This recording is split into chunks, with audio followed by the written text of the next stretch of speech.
민수기 25장 1절입니다. 25장은 바알불에게 부속된 그런 이스라엘의 모습을 이야기를 하는데 지금 이 말씀도 발람 사건의 연장이다라고 그렇게 말을 할 수가 있어요. 그래서 이제 발람 사건이 굉장히 길게 지금 기록이 되고 있고요. 오늘 말씀으로 이제 발람 사건이 마무리를 하는데, 마무리를 한 뒤에 내일 말씀인 26장을 가면 인구조사가 나옵니다. 그래서 민수기라는 이 명칭이 바로 여기에서 나온 거예요. 민수기는 앞에 시작을 할 때 인구조사가 나오고 뒤에 마무리를 하는 이 26장에서 인구조사가 나옵니다. 그래서 민수라는 것이 국민을 계산했다는 거죠. 그래서 인구조사가 이 민수기의 핵심이다라고 이야기를 하는 거예요. 이 인구조사가 26장에서 끝나고 27장부터 36장까지는 가나안 땅, 아직 들어가지도 않은 가나안 땅을 분배하는 그런 내용이 이어지고 있습니다. 실제로 분배를 하는 것은 여호수아에 가서 하는 거지만 미리 분배를 해 놓은 거죠. 그래서 오늘 이 발람 사건의 마무리인 이 말씀이 굉장히 중요한 어떤 민수기의 결론이라고 할 수 있는데, 이 사건은 출애굽을 한 1세대들, 이 옛세대라고 하죠. 이 옛세대들의 마지막 사건이고, 이것을 통해서 이제 1세대들이 다 죽으리라 했던 그것이 이루어지는 거죠. 그래서 26장의 인구조사는 새로운 세대, 1세대들이 죽고 그 다음 2세대, 3세대들을 조사를 한 내용이다라고 그렇게 말을 할 수가 있습니다. 이 25장 말씀 1절로 5절 말씀을 먼저 보시면 거기에 시딤이라는 곳이 나오죠. 이 시딤이라는 곳은 여리고 동쪽의 모압 평지입니다. 그곳에서 발람의 저주가 통하지 않게 됐죠. 발람이 이스라엘을 높은 곳에 올라가서 바라보고 저주를 하려고 했는데 그게 안 통했어요.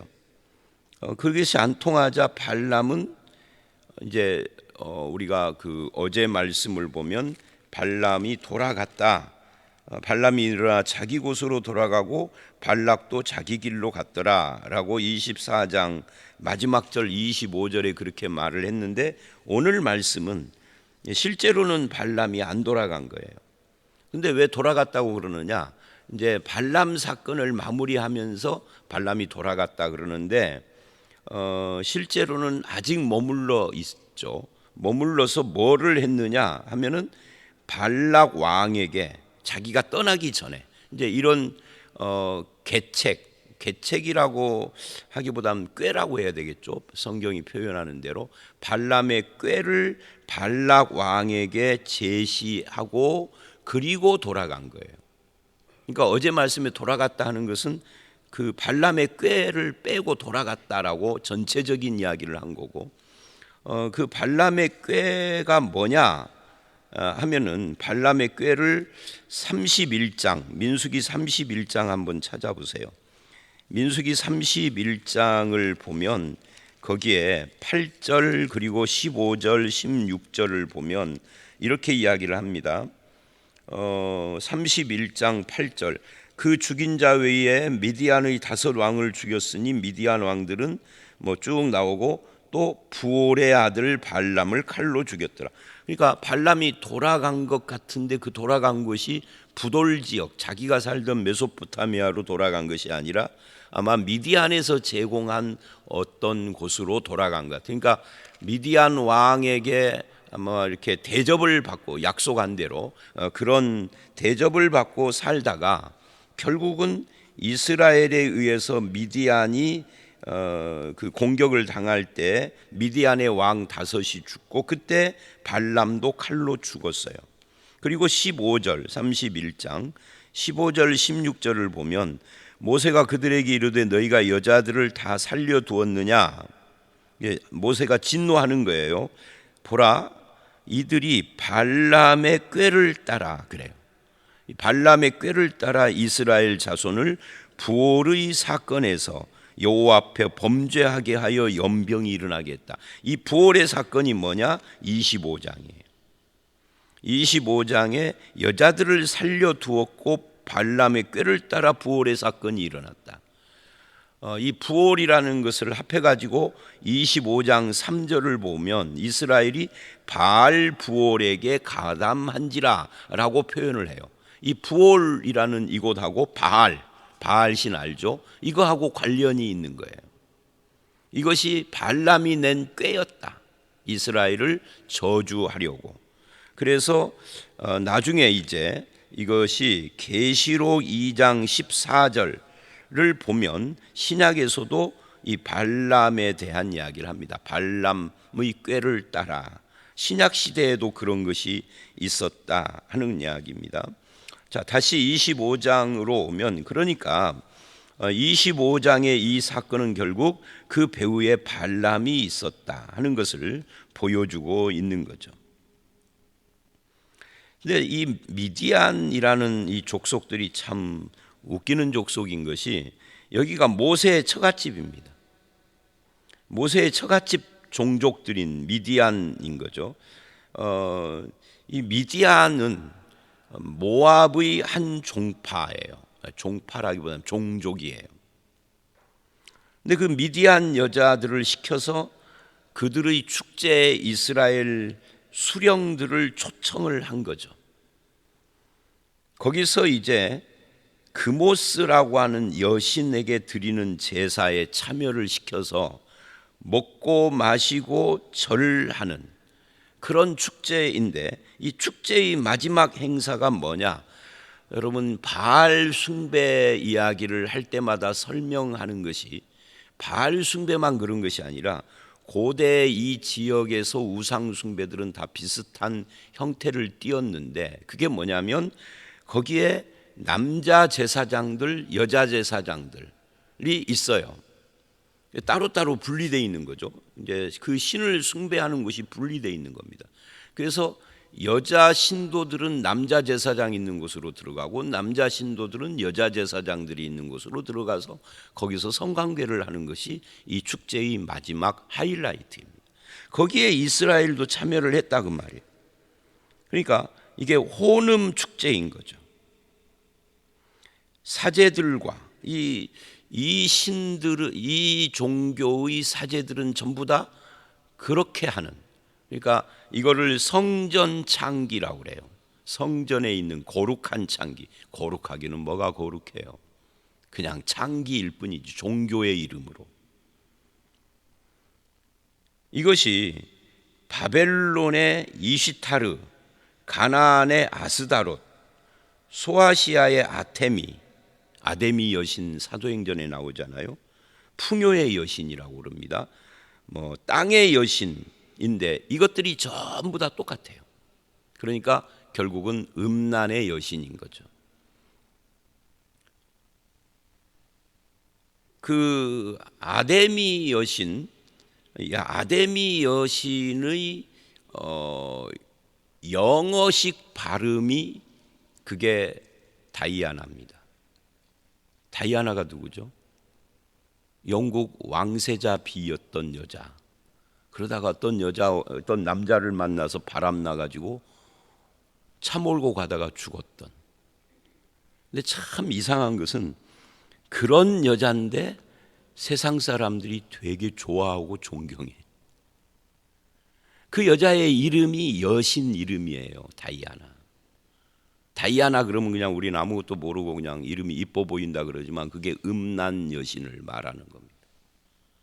그거를 현대 21세기 현대까지도 유럽인들이 추앙을 하고 아직도 기억하고 있다는 것은 이 음란 축제를 벌이는 이 종교가 수천 년의 뿌리를 두고 마치 우리나라의 당군 신상이 여기저기 아직도 세워져 있는 데가 있는 거고 비슷한 거죠. 그러니까 하나님께서 왜 그렇게 우상 숭배하는 것을 싫어하고 우상 숭배자들을 멸망시키라고 하느냐 하는 이유 중의 하나를 알게 되죠. 이런 면에서. 그래서 이 축제에 초청을 해서 타락시키는 것이 이스라엘을 향한 하나님의 진노를 일으키는 방법이다라고 하는 이걸 누가 생각한 거죠? 이거를 발람이 생각하고 그렇게 하도록 만든 것이 발람의 꾀라는 거예요. 그래서 이 사건의 배후에 발람이 있다는 겁니다. 그리고 이것은 지금도 하나님의 백성들이 경계해야 하는 영적인 타락입니다. 우상 숭배. 그래서 계시록 2장 14절도 그 말을 하고요. 베드로후서 2장 15절에서도 그런 발람 이야기를 하고요. 유다서에서도 말을 하고요.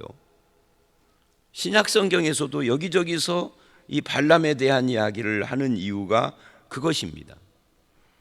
그래서 이것은 처음부터 죄의 모습으로 다가오는 것이 아니에요. 처음에는 모압 여자들의 정중한 초대가 있었겠죠. 그리고 그 초대에는 더 좋은 보너스들이 제공이 되는데 그게 음행이었던 겁니다. 그러니까 우리를 유혹하는 것들도 음행이죠. 이 성경이 말하는 음행은 두 가지입니다. 하나는 육체의 음행이고 하나는 영적인 음행입니다. 오늘 본문이 말하는 것은 이 둘을 다 가지고 있는 거예요. 여사제들과의 육체적 음행뿐만 아니라 그것이 영적인 간음, 하나님을 배반하는 그런 것이었다. 그것이 결국은 죄로 이어지고 이게 혼합, 우리는 하나님 믿어 그러면서도 이교 축제에 참여를 하는 이 혼합주의, 그것은 오늘날도 있다 그 말이에요. 여러분 그 정치인들 중에 무슨 대선 후보나 국회의원 나오는 친구들, 얘네들 보면은 뭐 교회에서 한수 집사니 장로니 한다는데도 표 얻으려고 절간에 가서 합장하고 어디 가서 뭐고 누가 뭐 따라주면 술 마시고 별거 다 하잖아요. 그게 남의 모습일까요? 여러분이 정치 참여하면 여러분은 안 그럴 것 같아요.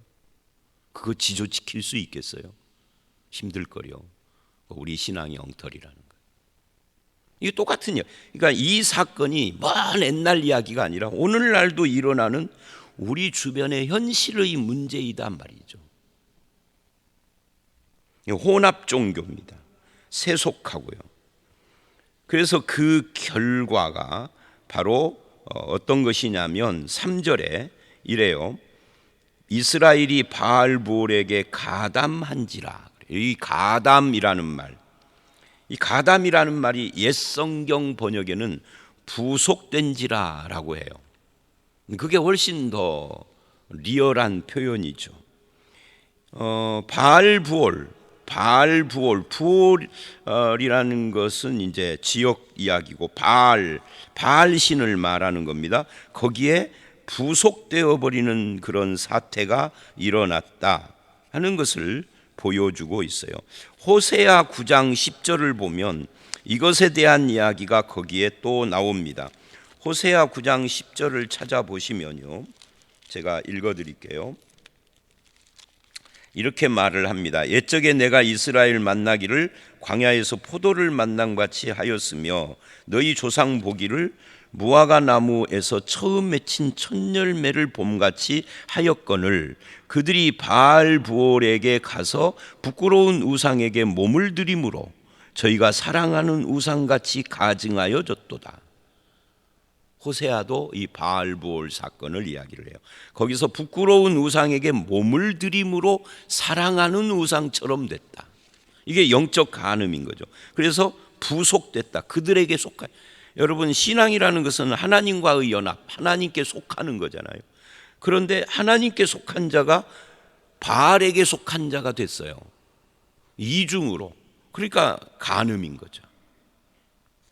이것은 심각하게 성도가 자기 신분과 소속을 망각하고 하나님에게서 바알로 이동한 것, 즉 부정하게 된 거죠. 스스로 바알 부올에게 속하게 되는 어리석음입니다. 성도는 자기 소속과 신분의 영광과 성결을 지켜야 하는 사람들이에요. 내가 하나님께 속했다는 것이 얼마나 영광스러운데 이거를 바알 부올에게 가담하는 것과 서로 바꿔 먹을 수가 있겠습니까? 구원의 부정이죠. 그런 이야기를 하고 있어요. 그리고 이제 4절서부터 9절을 보면 이제 하나님의 진노입니다. 그 결과 비느하스가 등장을 해요. 4절 5절 여호와께서 모세에게 백성의 수령들을 잡아 태양을 향하여 여호와 앞에 목을 메어 달라. 그리하면 진노가 떠나리라. 그래서 모세가 재판관들에게 너희는 각각 바알볼에게 가담한 사람들을 죽이라 라고 해요.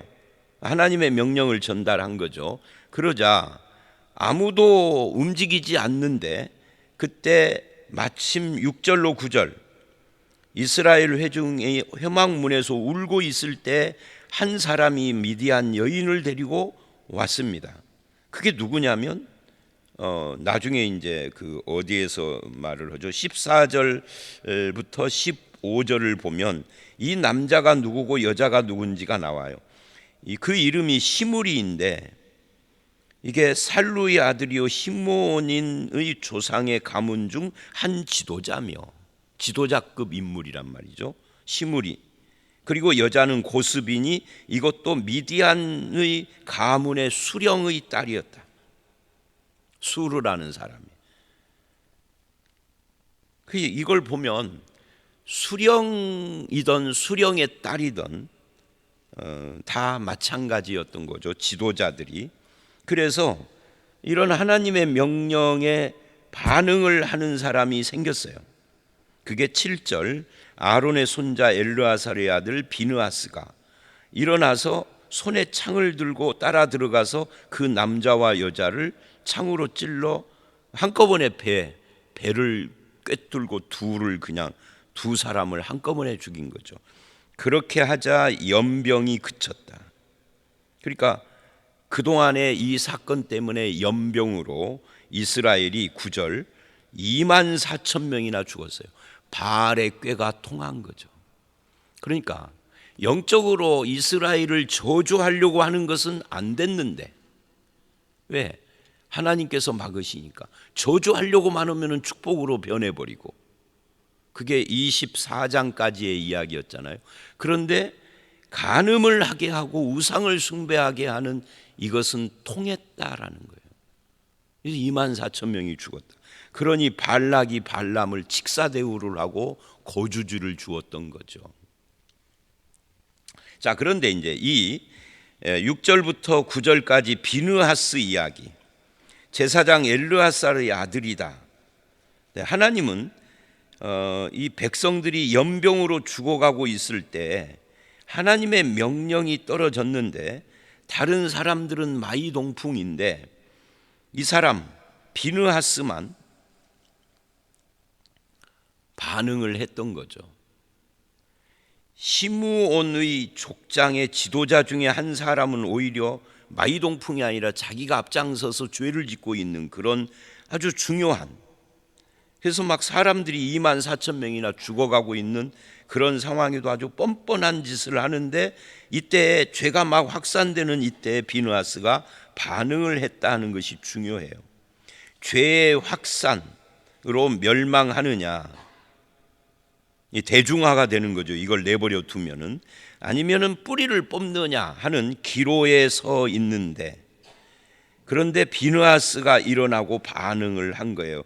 이것을 하나님은 하나님을 위한 거룩한 질투라고 11절에 이야기를 합니다.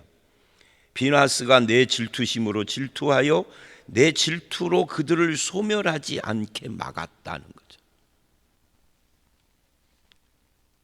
이 위대한 거룩한 행동, 이 거룩한 질투라고 표현을 하는 겁니다. 자, 이런 태도를 마태복음에서 예수님은 그 팔복에서 뭐라고 하느냐면 애통하는 자라고 하는 겁니다. 애통, 그 사건이 애통스러운 사건인 거죠. 비느하스를 통하여서 이 사건을 치료를 했어요. 그래서 우리는 여기서 어떤 적용을 하느냐면, 우리가 하나님의 백성으로서 성품은 온유하게 가져야 합니다. 성품은, 이 성품이 꼬장꼬장하고 아주 사람들에게 그렇게 무슨 말을 해도 꼭 찔르듯 이야기를 하는 그런 사람이 있어요. 이 성품은 온유하기를 기도하셔야 합니다. 진리는 선명해야 합니다. 진리가 온유하면 안 돼요. 진리는 뚜렷해야 돼요. 선명해야 돼요. 삶은 성결하고 거룩해야 합니다. 그것이 신자죠. 신앙은 뜨거워야죠. 근데 우리는 이렇게 하지 않아요. 진리는 흐리멍텅하고 성품은 싸납고 삶은 혼합되어져 있고 신앙은 물에 물 탄 듯 술에 술 탄 듯 하는, 이렇게 되어지면 그건 하나님의 백성의 바른 삶의 태도가 아닌 거예요. 다시 말을 합니다. 성품은 온유하게, 진리는 선명하게, 삶은 성결하게, 신앙은 뜨겁게. 자, 이제 신약으로 가면 이런 태도들이 누군가를 죽이는 것이 아니에요. 신약에 가면은 비느하스처럼 누군가 죄진 사람을 칼로 창으로 찔러 죽여라 이렇게 말하지 않아요. 그 대신에 어떻게 해야 돼요? 나 자신이 십자가에서 예수와 함께 죽어야 된다, 이렇게 이야기를 하는 겁니다. 그리스도와의 연합인 거죠. 또 하나님과 나와 그 나라와 의를 추구하는, 하나님과 그 나라와 의를 추구하는 삶을 살아야 된다, 이렇게 이야기를 하는 겁니다. 우리는 이 죄와 타락과 악의 물결이 넘실대는 세상을 살고 있어요. 그것이 넘실대다가 교회로 흘러 들어오고 내 가정으로 들어오고 그러는데, 이것을 비느하스처럼 막아서야 하는데 창 들고 막아서는 것이 아니죠. 이제 신약에서는. 왜? 구약은 이스라엘이 신정국가예요. 하나님의 통치를 직접 받는. 근데 신약의 대한민국뿐만 아니라 미국도 마찬가지고 신정국가가 아니에요. 세속국가예요.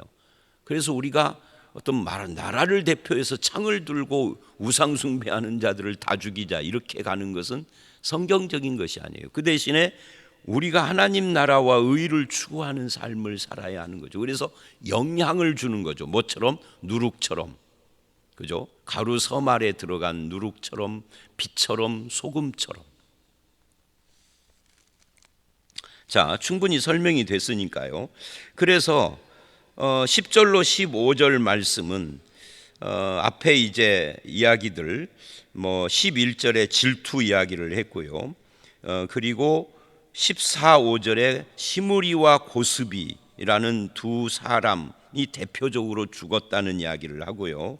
12절, 13절을 보면 아주 중요한 말씀이 또 하나가 등장을 합니다. 비느하스는 하나님과 영원한 평화의 언약을 맺었다. 그게 제사장 언약이다. 근데 여러분, 이 말이 좀 이상해요. 왜냐하면 이 사건 이전에도 하나님은 모세를 통하여서 아론의 자손들에게 제사장 직분을 이미 주었어요. 출애굽기에. 그리고 오늘 이 말씀은 그로부터 그 제사장 직분을 준 때로부터 거의 40년이 지난 뒤에예요. 근데 새롭게 무슨 평화의 언약을 주고 영원한 제사장 직분의 언약이다라고 또 말을 이제 처음 주는 것처럼 제사장 직분을 왜 그러느냐 그런 거죠. 여기서 이 언약, 제사장 직분의 영원한 제사장 직분의 언약, 이것은 예수 그리스도의 영원한 제사장 되심과 관계가 되는 겁니다. 제사장이라고 하는 이 언약은 평화의 언약이다. 비느하스가 창으로 두 남녀를 찔러 죽였는데 평화의 언약이라고 그래요. 그러니까 이제는 예수님이 오시면 예수님이 제사장이 돼서 십자가에서 자기 몸을 제물로 드림으로 이제는 누구를 칼로 창으로 찔러 죽이는 일이 있는 것이 아니라 평화의 언약이죠. 하나님과의 화평, 십자가에서 그걸로 수직적 화평을 이룬 자는 수평, 이웃과의 평화를 이루는 자가 되는 거죠. 그래서 이게 은혜 언약인 겁니다. 이 언약을 이 비느하스를 통하여서 주어요. 그리고 이제 마지막 오늘 말씀 이 성도는 죄와 싸우되 그 평화의 언약, 이 은혜의 언약을 누리는 그런 사람이어야 하고, 죄를 대적하되 예수 그리스도 안에 있는 이 제사장 언약, 우리를 속죄하시는 속죄의 언약이죠. 이 언약을 근거로 해서 죄와 싸우는 겁니다. 이 16절 18절을 보면 이제 오늘 말씀의 마무리죠. 여호와께서 모세에게 말씀하여 이르시되 미디안인들을 대적하여 그들을 치라. 이 말씀이 모세에게는 굉장히 무거운 말씀이에요. 왜냐하면 미디안은 자기 처갓집이니까. 자기 처갓집 족속인 미디안을 쳐라. 망설이는 모세에게 하나님께서 선명한 명령을 주신 거예요. 치라라고. 그 치는 이야기가 31장에 아까 우리가 읽었던 거기서 나오는 거죠. 그때 이제 이 발람도 죽는 거고요. 그러면서 18절 이렇게 이야기를 합니다. 이유를 설명합니다. 이는 이유죠. 그들이 속임수로 너희를 대적하되 부올의 일과 미디안 지휘관의 딸 곧 부올의 일로 연병이 일어난 날에 죽임을 당한 그들의 자매 고스비의 사건으로 너희를 유혹하였습니다. 그러니까 우리를 영적으로 육적으로 유혹하는 모든 것들을 쳐라 하는 그런 명령이 오늘 우리는 뭐 칼로 치고 이런 건 없지만 영적으로 육적으로, 영적 간음 육적 간음으로 우리를 유혹하는 것들에 대해서 마치 모세가 미디안을 칼로 치듯이 우리가 그것들을 잘라내야죠. 오늘 이 본문의 마지막 교훈이다라고 말할 수 있습니다. 여러분은 어떠십니까? 다시 말을 합니다. 성품은 온유하게, 진리는 선명하게, 삶은 성결하게, 신앙은 뜨겁게. 이것이 오늘 말씀의 결론이다라고 말할 수 있습니다. 그렇게 살아 하나님께 영광 돌리고 하나님의 은혜의 이 제사장 언약, 은혜의 언약에서 우리가 죄를 속함받은 자로서의 삶을 살아가시는 저와 여러분들이 다 되시기를 주의 이름으로 축원합니다. 함께 기도하겠습니다. 하나님, 오늘 이 바알부올 사건을 통하여서 우리를 유혹하고 도전하는 것이 영적인 간음, 육적인 간음인 것을 알았습니다. 우상 숭배가 얼마나 큰 잘못이며 육적으로 타락하는 것이 이스라엘을 어떻게 멸망의 길로 2만 4천 명이나 몰고 갔는지를 봤습니다. 주님, 이런 상황 속에서 하나님이 비느하스를 통하여서 거룩한 질투로 질투하게 하시고 우리에게 요구하시는 것이 무엇인지를 알았습니다. 우리를 유혹하는 모든 세상을 향하여서 진리를 선명하게 세우되 우리의 성품은 온유하고 삶은 성결하고 우리의 신앙은 뜨겁게 차든지 덥든지 하라라고 하는 하나님의 말씀을 따라서 뜨거운 신앙으로 하나님께 반응하는 그런 성도로 살게 하여 주시옵소서. 오늘 이 하루를 주님께서 인도해 주실 줄 믿사옵고 예수님 이름으로 기도드렸사옵나이다. 아멘.